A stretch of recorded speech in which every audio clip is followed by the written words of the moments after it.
Charlotte. Madeline, good day. We're back. Not only are we back, oh, look at me touching my mic already. Always touching the mic. You know, I just got to do a little OCD fix before we get talking. Just fiddling with the mic. Just checking one last time.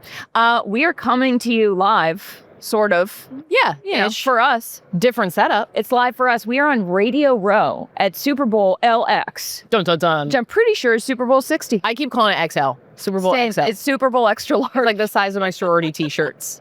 It's a really large Super Bowl. It is. It kind of is. We are at Radio Row, which I have never been to before, and it is definitely XL. What is your... and energy? So, okay, I'm going to do a real quick description. Radio Row is a warehouse, essentially. Well, it's a convention center. Feels like a warehouse. Warehouse energy. Yeah, and it's a bunch of tables set up in the middle. Every media company that wants to go to the Super Bowl or does go to the Super Bowl or feels they're compelled to go to the Super Bowl sets a table up. On the edges, there are just like full sets. I mean, we're on a beautiful set. Yeah. For the Athletic. Thanks to Athletic, as always. So chic. It is the chicest set. It is. It is. And I'm not saying that just modern. You know, we're part of the Athletic Podcast Network. It is the chicest set. Yeah, we really believe it. But there are sort of massive ESPN, all the networks have sets going on. And occasionally, you know, you'll just see like the Pop-Tart mascot walking by. Yes. What is your impression as someone who has never been to this before? I think it reminds me, the only thing I can compare it to is Comic-Con. Which energetically, it's sort of similar to Comic-Con for sports. Like there are mascots. There are also people in costumes at Comic-Con. That is like the main draw, I would say, of Comic-Con. And it's also in a convention center. Right. And there's just people walking around. And then if you're doing something like what we are doing now, people can just walk by us. Sort of like you're in a zoo, I guess. Yeah. It's a sports zoo.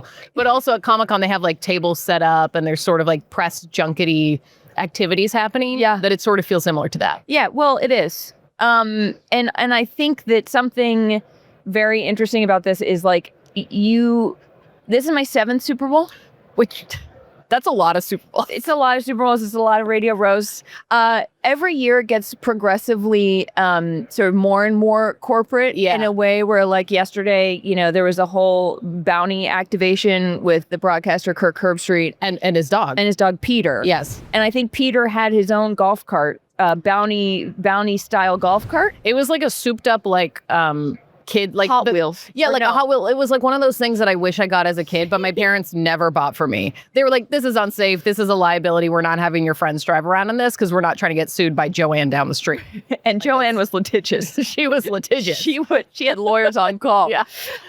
Yeah. I mean, it is Comic-Con, and I actually once when I was doing college football stuff in Atlanta. Yeah. Went to Comic-Con because it was the same week as a college football game. Oh, yeah. And it was sort of, we did a bit that was like, you know, Comic-Con or football fan. Yeah. And if you think about it, like think of Vikings fans, right? Yeah, right. Grown men paint their faces purple, put on Viking hats. The Georgia fans with the spikes on their pads. It is like Comic-Con. I don't know. The line is blurred. The line is blurred. I will say, like, the Comic-Con, so there's so many different Comic-Cons. I guess what would be the equivalent of like the Atlanta Comic-Con, because that's a small, the one in San Diego is this that's the equivalent of the Super Bowl Radio Row of Comic-Cons. Right. So I'm like, is there any other sports version that you've been to of something like this that would maybe match Atlanta, which is like it's still absurd. Yeah. Absurd. A lot of people dress up in costumes, which do your thing. Right. But is there something that's similar to that, like in any other sport? Is there a college football version of it? Yeah, I would say that the 2017 Home Run Derby. Wait, please elaborate. It was in Miami. It was at Hard Rock Stadium. Okay. And for some reason, it just felt it felt like the Atlanta. You know, it was not this scale, but they had all of the fixings. They had all the fixings, and it was also in the Marlins. They had the Marlins still had the old home run. Have I ever told you about the Marlins home run? Pivot. Let's go talk about it.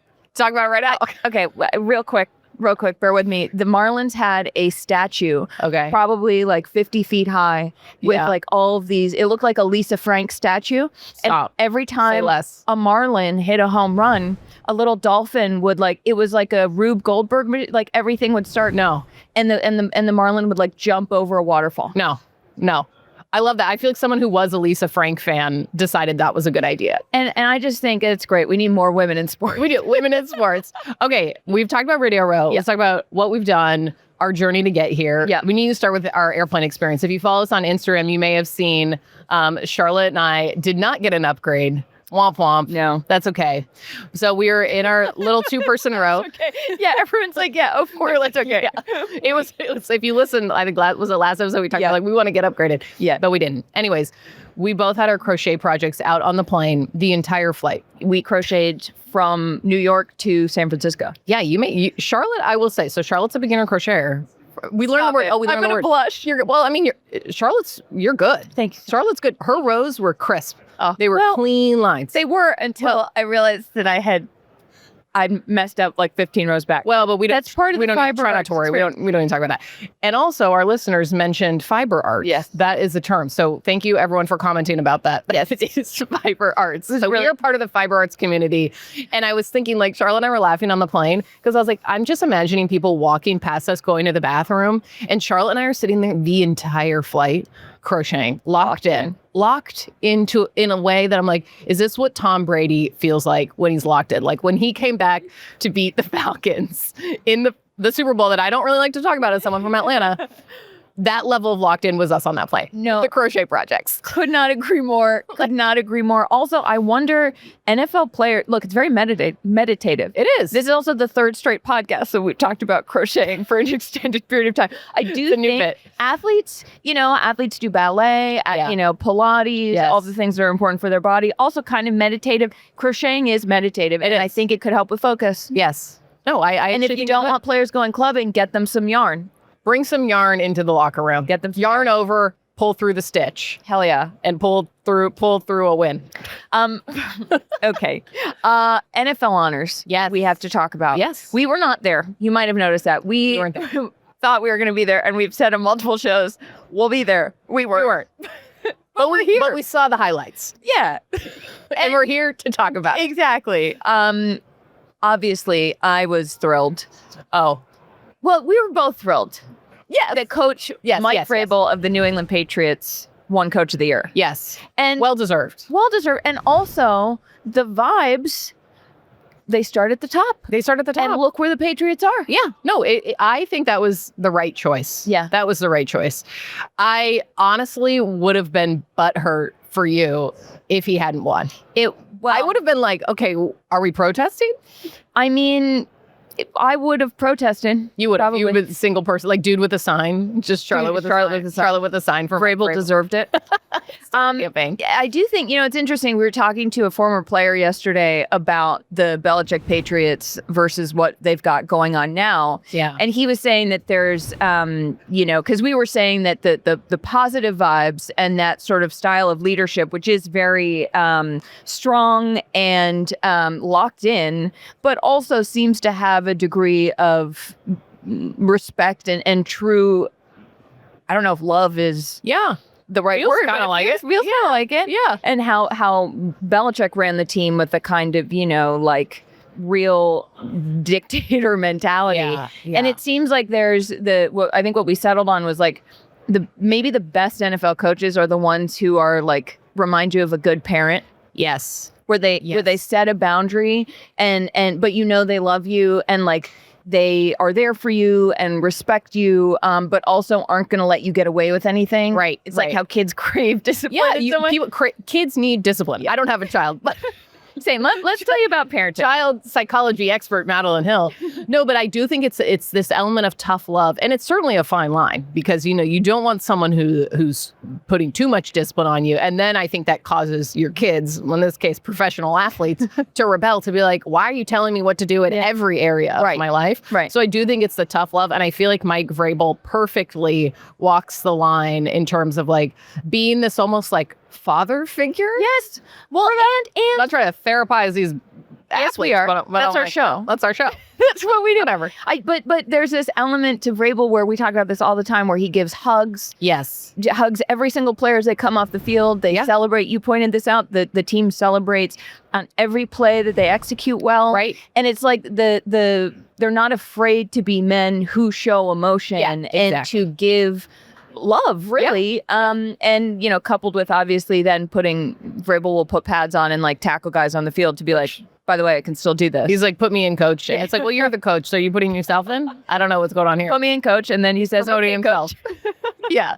Okay, another standout moment from NFL honors. Obviously, MVP went to not your quarterback. He got the second number of votes.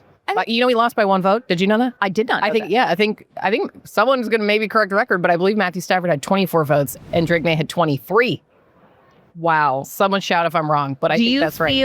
Are you happy because Matthew Stafford, quarterback for the Rams, he went to Georgia? I mean, let me get a go dogs. So I was just like, am I supposed to do the like woof, woof, woof?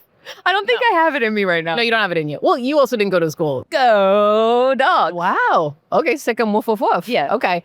I am very happy. I honestly, though, I mean, I think Matthew Stafford deserved it more energetically. Drake May can wait. He's young. He can wait. Sorry, are you a voter in the Hall of Fame? Okay. No. Bill Belichick conversation. I think what Matthew Stafford did, the amazing season he had, is made more impressive because he's a man in his late 30s. And as a woman in my late 30s, my back hurts all the time. His back hurt. He had back issues, and he still played an amazing. That's more impressive than a young guy just being good at football. That's what I'm saying. That's what I'm saying. It's like you also don't want to peak too young. Yeah. We know, if you know anything about like child stars or people who peak in their late teens, you don't want that. You want to have like a long career. Yeah. You got to make them work for it a little bit. And listen, Drake May's already in the Super Bowl. So like he's already won in a lot of ways. I feel like maybe there's an element of when you win MVP, but you're not in the Super Bowl. Where you're like, okay, thanks, but I'm not in the Super Bowl. Or maybe that helps kind of like underdog-esque mentality. You know, no one thought at the beginning of this season that the Patriots would now be playing in the Super Bowl. So maybe it kind of plays. Oh, no. I mean, like if you win MVP, Stafford. Yeah. Oh, yes. But he's not in the Super Bowl. Yeah. Anyways. That's okay. That's all right. Also, assistant coach of the year was Josh McDaniels, offensive coordinator for my New England Patriots. Josh has had a real interesting. He did this with Brady. Now he's doing this with Drake May. Yeah. Was it Josh McDaniels all along? Secret sauce. He's got some secret sauce simmering on that stove. Him and his visor. He wears a visor every day? Oh yeah. Even in winter games? I think so. Well, I guess he sits in the box so he can wear a visor. Right? Yeah. Yeah. Well, also he can't have. He needs his thoughts have to be able to reach Drake May, and if there's a hat, they can't. Telepathy. Yeah. That's fair. All right. Well, speaking of the Patriots, we got to talk about Tom Brady. Tom Brady. Can I just say something real quick? What? I'm just sorry to like any Seahawks fans. Sorry. We should be talking about your team more. And we will. We will. But this is a very big moment for me personally. And for the show. Thank you. Because let us not forget, we said very early on that we thought the New England Patriots were going to the Super Bowl. Well, I said it before you said it. You did. So I'm just saying. You know who didn't say? Yeah. Who didn't say that the New England Patriots were going to win the Super Bowl? Yeah. Can you tell us about that? Well, I don't know what sort of line he's trying to walk.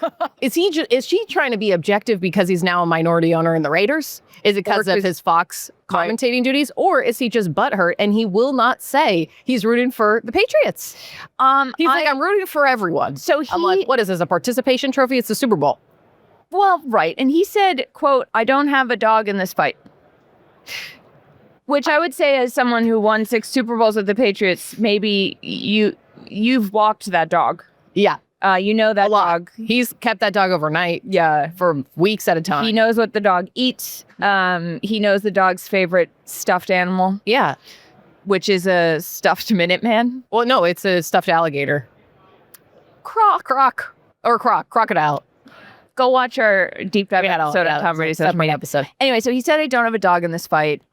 He also said, I'm in a different phase of my life where he cheers for the people he cares about. I really want to sit back as a fan and enjoy the game, enjoy the moment. And something that I was not expecting is the backlash that he got from former players that he played with. Oh, I didn't see this. Yes. Vince Wilfork, famously one of the great Patriots. Charlotte got to see in person when we went to the Patriots playoff game. And Charlotte shouted in our recap that is on our social media account, Vince Wilfork. I love Vince Wilfork. Yeah.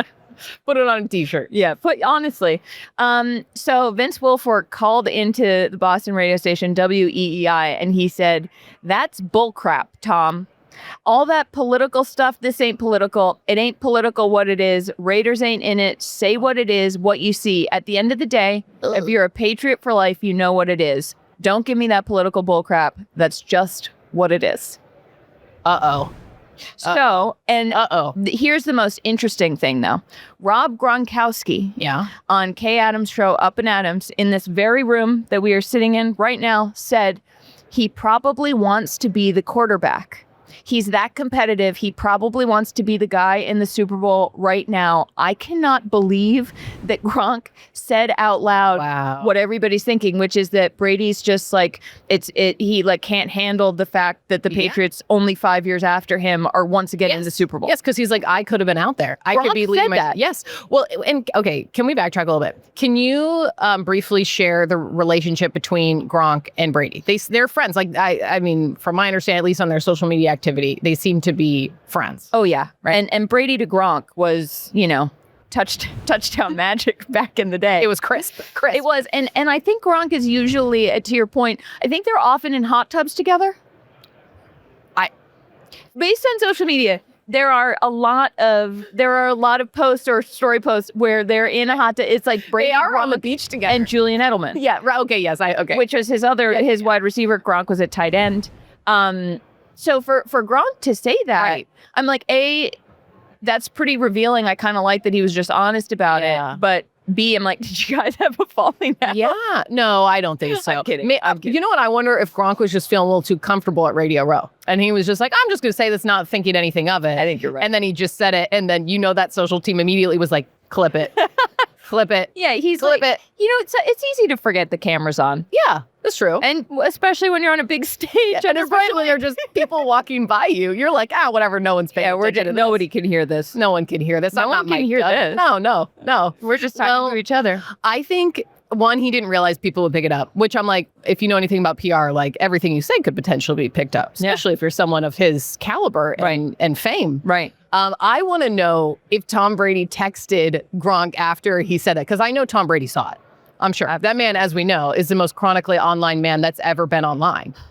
So I want to know, like, what was the exchange between Gronk and Brady after he said that? I do too. I really am interested. Maybe Brady was like, do you think it made Tom look inside himself for a moment and say, you know what, actually, I am just a little bummed that I'm not the guy out there? I would hope he does that, but I don't know if that is what he's doing. No. You know what I mean? I do hope that he is doing that, because I think for his sake, it would be good to kind of process, your life. As we've discussed, he was grieving this huge chapter of his life, and then now he's like basically grieving it in real time on the internet. So I would love some introspective work from him.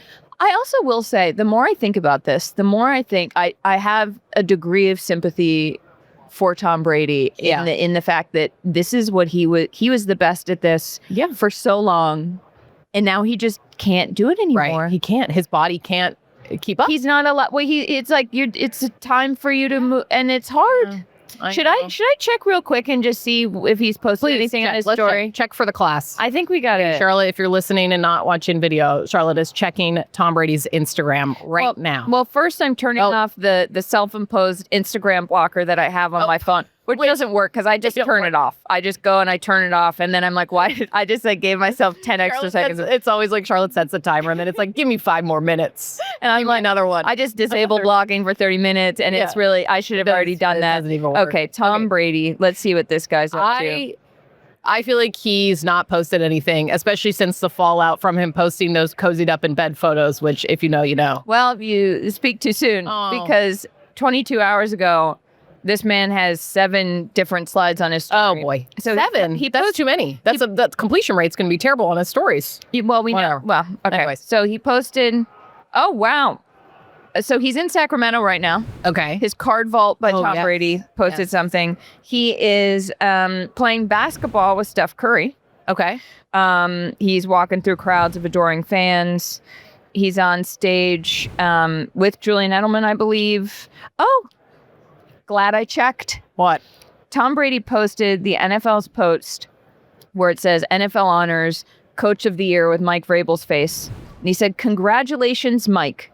A great teammate, coach, and friend. Hard-earned and well-deserved. Love you, LFG, strong emoji, strong emoji, strong emoji. Okay, well, if you know anything about the language Tom Brady uses on Instagram, LFG is a common phrase that he uses on other Instagram content. I would not associate that with him being like, let's effing go win the Super Bowl. Do you know what I mean? That just feels like that's part of his normal, regular chit chat on the internet. I agree. I think he would have said LFG, go win the Super Bowl. He then posted a graphic of Josh McDaniels where he says, incredible accomplishment, Josh, my brother. Nobody. Wait, you did that with like a dramatic reading voice. I know. Different inflection. Well, so there are exclamation points here that I'm trying. Okay. Incredible accomplishment, Josh! Exclamation point. My brother! Exclamation point. Nobody works harder or is more committed than you. I'm so proud of you. Love you so much. Okay. All right. So also, he got some pushback from other players for not saying that he wants his friends to win, like Josh and Mike to win. And Josh made a comment where he was a little bit like, Okay. So I think he's making up for it on his Instagram stories. Yeah, he's doing his own PR dirty work for himself. So I still would love to see Tom Brady say I'm cheering for the Patriots on Sunday, but it is what it is. Same. It is what it is. We might. Anyways, well, speaking of the Super Bowl, before we talk about our final vibes-based predictions for the Super Bowl, we obviously need to talk about the halftime show. Bad Bunny is performing. He's performing entirely in Spanish, which I love. And he's having a good week. He, like, an incredible, I mean, I feel like if talk about vibes going into your big performance. You know who's going to win the Super Bowl? Who? Bad Bunny. I mean, honestly, yes. Bad Bunny won a Grammy on Sunday. Multiple Grammys. The big one was Album of the Year. Album of the Year. And he was so moved. He sat there for a moment. The new meme where like, yeah. And he is such a entertainer. He's so funny. His timing's amazing. We talked about this on our Tuesday show, how we loved that he spoke out against ICE also. And yeah, I mean, doing the whole show in Spanish right now, given what this country is going through is, you showed me this. What? Roger Goodell. Oh, yeah. Roger Goodell had a really good statement. Commissioner of the NFL. Someone asked him, I think, at the beginning of like all the media junkets for the Super Bowl. I don't remember exactly what he said, but some reporter asked him about like, how do you feel about Bad Bunny performing? Like clearly trying to get some answer. And he was like, we love it. We think it's great. So, which also, now think about it. What else is he going to say? He's like, oh yeah. Actually, I don't like that. Wish we had chosen Kid Rock. Oh, God. Kid Rock is doing an counter programming for Turning Point USA. No, I don't need Rock of Love, the reboot in my life. That is not something I need my eyeballs to see. Don't need Kid Rock at all. Nope. Very excited about Bad Bunny. And he wore an amazing coat when he did his press conference. He looked cozy. He looked cozy. But here's what I'm going to say. That coat, he looked amazing in it. He truly looked amazing. Yeah. How is he not schwitzing? Like, I am hot right now. Same. You know what I mean? Yeah. And I'm like, this man was in front of media who had lined up for hours before I saw people lining up for hours to get into that press conference. I'm like, and then he's getting up there on the stage. He's cool, calm, and collected. Talk about good vibes. Is there like a medication you can take to be less hot? I think you can get...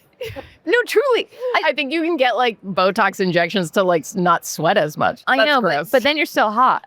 Yeah, I don't know about that. Because sometimes I see these celebrities and I'm like, it's actually impressive they don't sweat more. It's true. It's true. Anyway, should we do some vibes-based predictions? We have to. There is that reaction if yelling.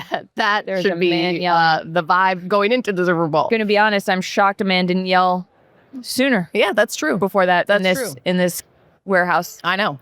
Okay, let's talk about your New England Patriots first. We've said this for weeks, but energetically, the vibes feel really good for the Patriots. Yep. Really good. I saw actually earlier this week, Mike Vrabel sat down for an interview, and he was basically talking about not necessarily about preparation for the Super Bowl, but just another example of how strong their vibes are. Yep. He said that Will Campbell does a sort of weekend update comedy sketch to do like updates. They talk about the weather. It's like a whole thing. And I'm like, okay, that being a part of your team's dynamic in a team meeting, you're doing bits? Yes, and literally, I'm like, yes, and go win the Super Bowl. Yes, and take home the Lombardi Trophy. Exactly. So I'm like, that to me was just another example of how cohesive the team feels from the top down. Yeah. It's interesting because we were talking to a Patriots reporter yesterday who I'm not going to name because I'm not going to blow up anybody's spot. No. And they were saying that it seemed from watching practices that the Patriots were very buttoned up. Yeah. Very professional. And this is something that we were wondering if that would be the case because Vrabel, who's won multiple Super Bowls before, knows exactly what this week is. And this week is crazy. Like, even being out on the street last night, there's just like a pounding bass coming from a random riser set up where apparently Fall Out Boy was performing. It's like taking acid and walking into like an Us Weekly on ESPN. Yes. So this week is nuts, and it's just like a lot of time leading. You have 2 weeks leading up to a game. Yep. One of those weeks you're in a different time zone. But the reporter we talked to was saying that it's been like very regimented. The Patriots are practicing at 8 a.m. to keep on the East Coast schedule. Yeah. And so that kind of tracks with what we've been guessing would be the case. Yeah, I think their vibes couldn't be more immaculate. If you listen to us on the Athletic Show, we talked about vibes, and one of the things we said was that the Patriots vibes they're immaculate. Yeah. I really think they are. Okay, let's talk about the Seahawks. Yes. Seahawks vibes, maybe immaculate. Yeah, different type of immaculate though, yes. I feel like. And this is we talked to some Seahawks reporters and they were saying they seem loose. Yeah.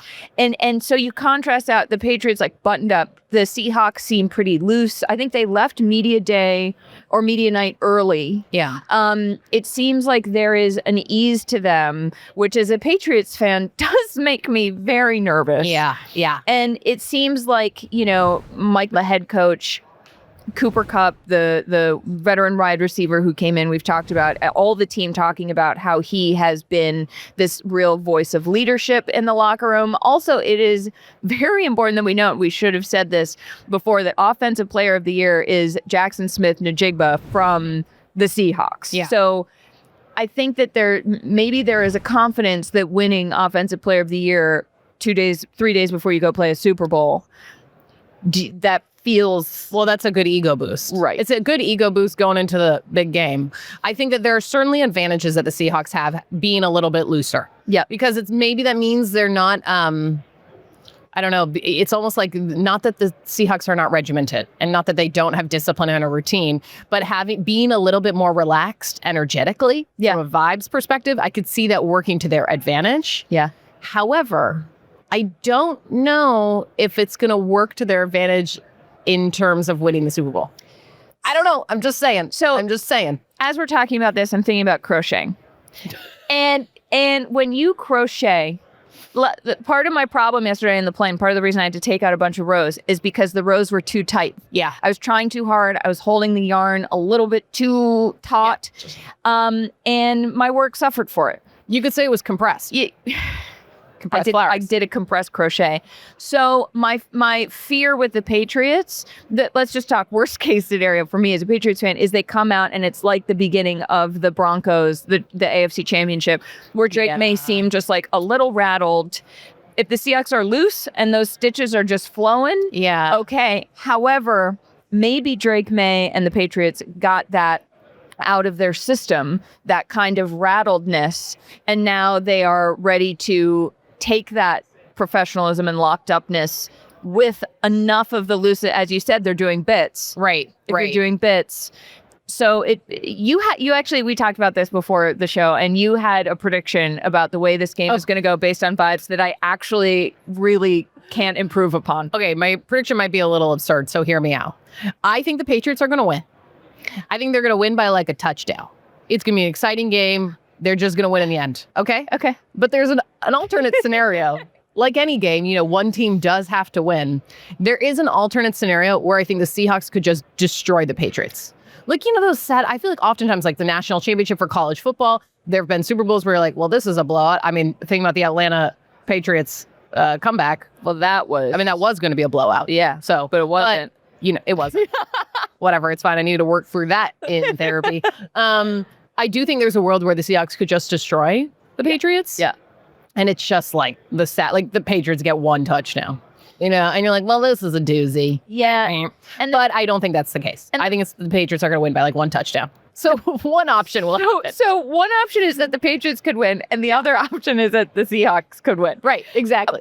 Shocking. No one's ever thought of that before. No one said that before. The vibes of the Seahawks defense could not be. Talk about tight and loose at the same time. That's tough. That's tough. However, I do think that if we were looking at this from a purely football perspective, which we don't do on this show, no. If we were to do that, I would say the Seahawks are going to win. Yeah. Given that we factor in vibes, I think that the Patriots are going to get their act together, and we think, and the Patriots are going to win. I think so too.